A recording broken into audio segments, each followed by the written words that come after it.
Olá, eu, Nathalie Trindade e Leliane Souto, iremos apresentar sobre o Sistema de Proteção contra Descargas Atmosféricas, mais conhecido como SPDA. Bom, a importância do SPDA vai ser crucial, pois é um sistema de proteção que vai garantir a segurança de pessoas e bens contra os perigos das descargas atmosféricas. E essas descargas, elas podem causar incêndios, danos estruturais, explosões e até mesmo mortes. O SPDA, por sua vez, ele vai atuar como uma barreira para esses perigos e vai proteger a estrutura e os sistemas internos. E com isso, ele basicamente vai evitar, minimizar e proteger contra os danos causados pelos raios. Bom, os principais componentes do SPDA, começando com o subsistema de captação, ele vai ser o primeiro a receber a descarga. Ele é composto por hastes e condutores e outros elementos, e vai ser responsável por direcionar a descarga atmosférica para o subsistema de descida. O subsistema de descida, ele vai conduzir a descarga recebida até o subsistema de aterramento, garantindo um caminho seguro e eficaz para a corrente. E o subsistema de aterramento, ele vai dissipar a corrente elétrica da descarga para o solo, e assim vai evitar danos à estrutura e aos sistemas internos. E temos a equipotencialização, que é uma técnica que vai igualar o potencial elétrico, e assim vai evitar a formação de diferença de potencial que podem resultar em descargas. Bom, trouxemos essa imagem que vai ajudar na visualização dos componentes do SPDA. Temos o sistema de captação, que podem ser aqui em cima, ou pode ter a captação lateral, que vai ser composto por hastes, como eu expliquei, e ele vai interceptar a descarga e direcionar para o subsistema de descidas.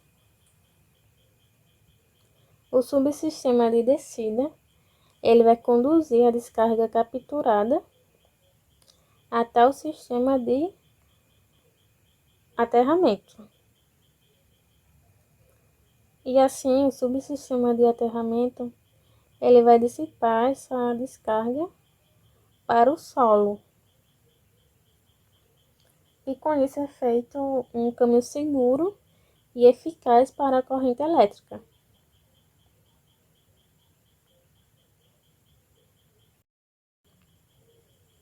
Dando continuidade, irei falar agora sobre os métodos de proteção contra as descargas atmosféricas.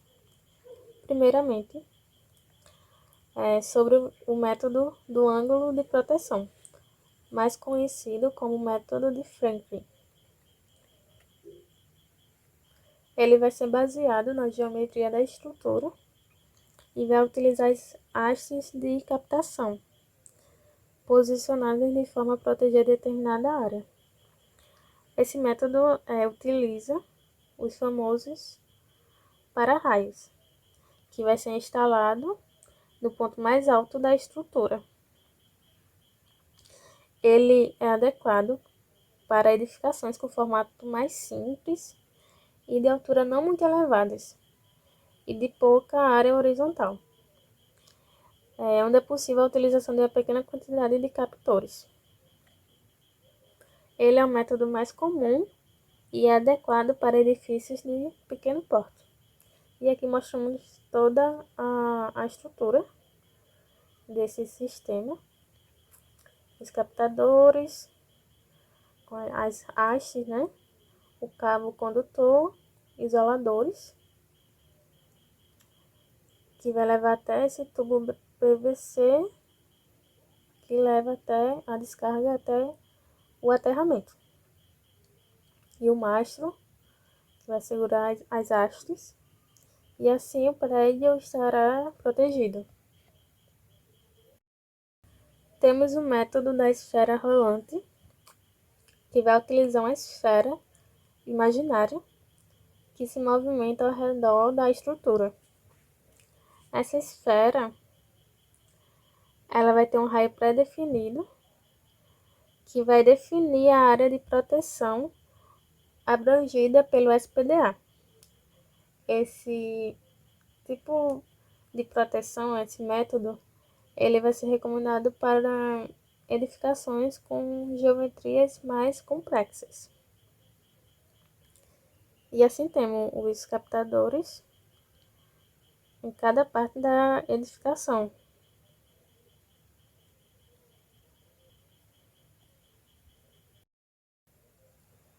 E temos o método das malhas, mais conhecido como gaiola de Faraday.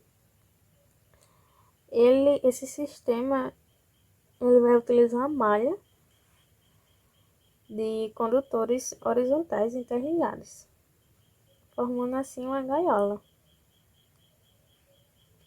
Ele é comumente usado para proteger edificações de grande porte, galpões, edifícios industriais, e ele vai proporcionar uma proteção mais uniforme contra os raios. E aqui temos todo o sistema, né? O captor terminal aéreo, o cabo de cobre novo, esses suportes isoladores, temos o tubo de proteção aqui na lateral, a malha de aterramento e o conector de medição. E assim, o método das malhas, ele abrange uma área maior de proteção. Agora que vai falar é Lady Jane. E eu vou falar agora sobre essa parte das classes do SPDA. Ela é subdividida em 4 classes. A primeira é a de proteção mais alta, a segunda de proteção intermediária, a terceira de proteção padrão e quarta e última de proteção básica. Essas classes elas são subdivididas em classe 1, 2, 3 e 4. A de proteção mais alta ela é destinada a áreas com risco de descargas atmosféricas mais elevadas, ou seja, corre um maior risco, ela tem uma maior concentração de equipamentos, que eu imagino que, sei lá, por exemplo, seja uma situação de indústria, que tem muitos equipamentos, e etc. Na classe 2, que é a proteção intermediária, é recomendada para estruturas com riscos moderados de descargas atmosféricas e equipamentos de menor sensibilidade. A classe 3 é ideal para a maioria das estruturas residenciais e comerciais, que é com riscos moderados de descargas. E a classe 4 e última, ela é a proteção básica, que é destinada a estruturas com baixo risco de descargas atmosféricas, que geralmente são construções mais pequenas e de baixa altura, que acho que aqui se classifica um pouco mais sobre a nossa casa, né? Que não tem tantos equipamentos assim e, tipo, não é uma estrutura alta. Agora nós vamos falar sobre as instalação e manutenção, que inicialmente a primeira etapa necessária a se fazer é o projeto e o dimensionamento. E esse projeto desse sistema de SPDA, ele tem que seguir a NBR, que é a norma brasileira 5419, que essa norma ela analisa os riscos e ajuda a caracterizar a estrutura. A segunda etapa seria quais os materiais e as especificações desses materiais, que é crucial para garantir uma boa eficácia. Ou seja, não adianta ter apenas um projeto e um dimensionamento de um sistema SPDA para, sei lá, para um prédio, e você não utilizar os materiais e não seguir as especificações corretas ou as adequadas. A terceira é a inspeção, que é necessário ter inspeções periódicas nesse sistema para que sempre ele esteja funcionando, para que tenha essa certeza, para que de repente aconteça algum acaso e esse sistema ele funcione. Também a quarta e última etapa seria a documentação, que ela é fundamental para manter a documentação completa do sistema SPDA, incluindo o projeto, a especificação dos materiais, a inspeção realizada e os relatórios de manutenção. Vamos falar aqui agora sobre a proteção de sistemas internos, que tem a equipotencialização, o sistema DPS, a blindagem e a coordenação. A equipotencialização, ela interna, ela é fundamental para minimizar os riscos de descargas atmosféricas internas, para garantir que os elementos metálicos eles estejam no mesmo potencial elétrico, para que não ocorra, né, justamente isso. Os dispositivos de DPS contra surto que é necessário ter são componentes que têm a função de proteger os sistemas internos de descargas. Eles ajudam a dissipar energia dos surtos, evitando os danos aos equipamentos, aos nossos equipamentos das nossas casas, por exemplo. A blindagem, que é o terceiro tópico, de equipamentos mais sensíveis, como computadores, servidores, equipamentos médicos. E isso é fundamental para garantir a sua proteção contra as descargas e os surtos de tensões. A coordenação de proteção SPDA externa e o DPS interno é fundamental para garantir a proteção completa de estruturas e dos sistemas internos seja lá da casa, do prédio, por exemplo. Aqui a gente tem um exemplozinho da casa com o raio e um momento de chuva. Aqui em relação à conclusão e tendências, temos o primeiro tópico falando sobre a importância do sistema SPDA, que ele é fundamental porque ele desempenha um papel crucial na proteção de pessoas e bens de descargas, ou seja, ele protege nossas casas, nossos apartamentos, e ele nos protege e protege também o nosso bolso, vamos dizer assim, porque protege os nossos equipamentos elétricos. Ele garante a segurança da estrutura e do sistema interno. A evolução, as técnicas de proteção contra as descargas atmosféricas, elas têm evoluído cada vez mais, com o desenvolvimento de novos materiais, de novas tecnologias e de métodos mais eficazes para essas proteções. As novas tecnologias, que tem até um pouco da parte dessa evolução também, como, por exemplo, um sistema de monitoramento, uma detecção de descargas atmosféricas, esse tipo de coisa ele está sendo implementado cada vez mais para melhorar essa proteção e para garantir uma maior segurança. E, para falarmos agora sobre os desafios, o aumento da densidade populacional e da urbanização, juntamente com o acréscimo de cada vez mais a gente tem mais equipamentos eletrodomésticos em nossas casas, né, nas nossas vidas em geral, isso começa a impor novos desafios. A proteção contra descargas atmosféricas, né? Porque quanto mais equipamentos a gente tem, mais proteção a gente quer. Importância do sistema de proteção contra descargas atmosféricas. Imagine que uma tempestade furiosa com raios poderosos sem um sistema SPDA, esses raios podem atingir a estrutura, causando grandes danos, né, à nossa casa, por exemplo.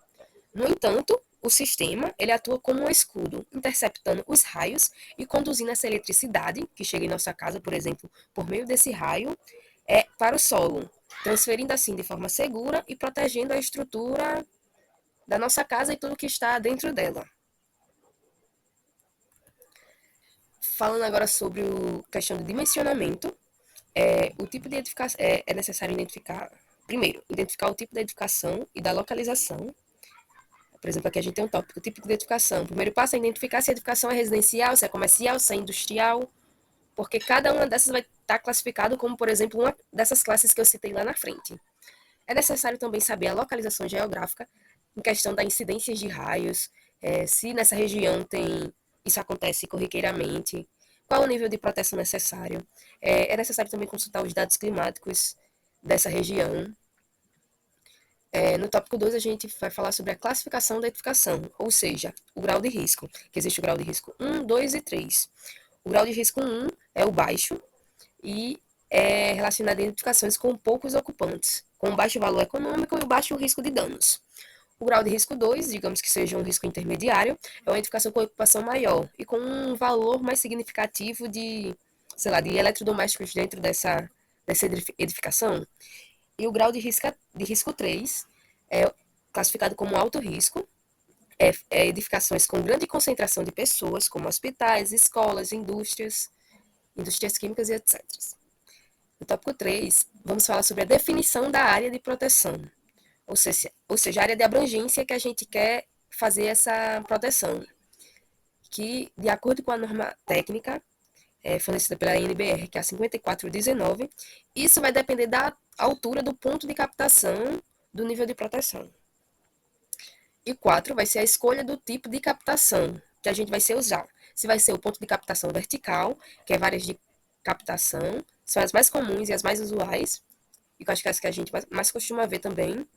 Tem os pontos de captação horizontais, que é fios ou cabos, quando a estrutura exige uma maior abrangência ou resistência à corrosão. E tem a altura dos pontos de captação, deve ser suficiente para proteger toda a área da edificação. O tópico 5 é sobre o dimensionamento das descidas. Os condutores de descidas eles são responsáveis por direcionar a corrente elétrica das descargas atmosféricas até o aterramento, dependendo do grau de risco da edificação, da corrente máxima que pode ser conduzida sem dano. É necessário definir o tipo de material dos condutores, como por exemplo cobre, alumínio ou aço, e escolher a bitola adequada para esse fio. O número de descidas depende do tamanho da edificação que a gente vai ter, sendo que cada ponto de captação precisa ter uma descida conectada. Isso obrigatoriamente. Dimensionamento do aterramento, que é o principal ponto para funcionar o nosso sistema SPDA. O aterramento tem a função de conduzir a descarga elétrica para a terra de maneira segura, sem comprometer a estrutura do edifício. Eletrodos de aterramento podem ser de hastes metálicas ou malhas de aterramento aterradas. Resistência do aterramento. A resistência do aterramento deve ser inferior a 10 ohms, conforme a NBR, que já foi citada, 5419. Para consumir que a energia da descarga atmosférica seja devidamente dissipada na terra. 7. A verificação da continuidade e da integridade do sistema. Após a realização do dimensionamento dos componentes, é fundamental verificar se todas as conexões do sistema estão bem feitas e se está funcionando adequadamente. E se não há risco de nenhuma falha no sistema. E, como já foi dito também, essa verificação ela tem que acontecer periodicamente, por meio de inspeções e medições de resistência do aterramento, além de toda a checagem da proteção contra a corrosão do material. O 8. Aterramento das estruturas metálicas. Caso a edificação tenha estruturas metálicas, como por exemplo indústrias, essa estrutura deve ser interligada ao sistema de aterramento SPDA. O objetivo é garantir que qualquer descarga elétrica que atinja essa estrutura seja imediatamente conduzida à terra. Tópico 8, documentação e certificação. Como todo projeto precisa dessa confirmação. Documentação e certificação. Após o dimensionamento e execução do sistema, SPDA, é importante gerar a documentação que comprove que o sistema foi projetado e implementado de acordo com as normas técnicas, como relatório de dimensionamento, certificação de conformidade de normas, e esse certificado que garante que a edificação será protegida adequadamente contra essas descargas. E a 10ª e última tópico é a manutenção periódica, a verificação da continuidade e integridade do sistema. Deve ser inspecionado e mantido periodicamente o seu funcionamento. Tem que verificação da resistência de aterramento, como já foi dito, inspeções das condições dos condutores de descidas e pontos de captação. E também é necessário fazer a verificação de eventuais corrosões ou dano das partes metálicas. E bem, só para finalizar, eu coloquei aqui 4 exemplos de casas, né, sem o sistema SPDA e que sofreram uma descarga por meio do raio. 2 dessas imagens, que são as de cima, elas inclusive foram aqui no Rio Grande do Norte, e as 2 de baixo foram no Rio Grande do Sul. Então tá aí, o estrago é um pouquinho grande, inclusive aqui nessa primeira foto de baixo, dá para ver que danificou o eletrodoméstico, ali a geladeira, dá para ver que danificou o telhado, enfim, tantos outros problemas que é causado. Então, o sistema de proteção contra descargas atmosféricas é fundamental. E é isso, essa foi nossa apresentação. Então, muito obrigada.